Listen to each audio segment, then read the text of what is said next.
توحید کا مفہوم۔ توحید عربی زبان کا لفظ ہے جو اوئے ہوئے ڈے آوے ہندہ اسے ماخوذ ہے، جس کا مطلب ہے ایک ماننا۔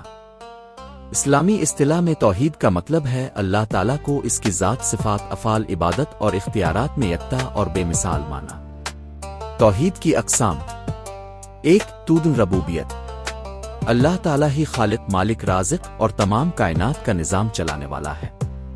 2 توحید الوہیت، صرف اللہ ہی عبادت کے لائق ہے، اس کے سوا کسی کو سجدہ، دعا، نذرہ، قربانی نہیں دی جا سکتی۔ 3 توحید اسماء و صفات، اللہ کے تمام نام اور صفات منفرد اور کامل ہیں، نہ کوئی اس جیسا ہے اور نہ اس کی صفات جیسی کسی کی صفات ہے۔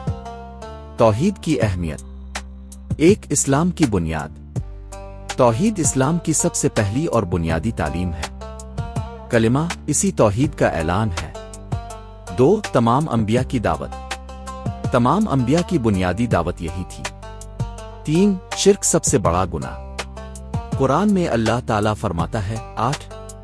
4 قلبی سکون اور اللہ سے تعلق، توحید انسان کو اللہ سے جوڑتی ہے، خوف، امید اور توکل صرف اللہ پر ہوتا ہے جو دل کو سکون دیتا ہے۔ 5 عمل کی قبولیت، بغیر توحید کے کوئی بھی عمل اللہ کے ہاں قبول نہیں۔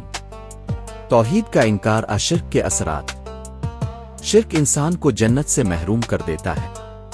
توحید کے بغیر اسلام نامکمل ہے، توحید سے ہٹنے والا گمراہی کا شکار ہو جاتا ہے۔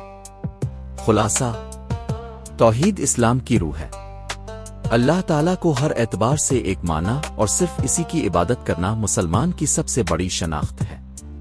جو شخص توحید پر قائم ہے وہی اصل مسلمان ہے اور وہی اللہ کے نزدیک کامیاب ہے۔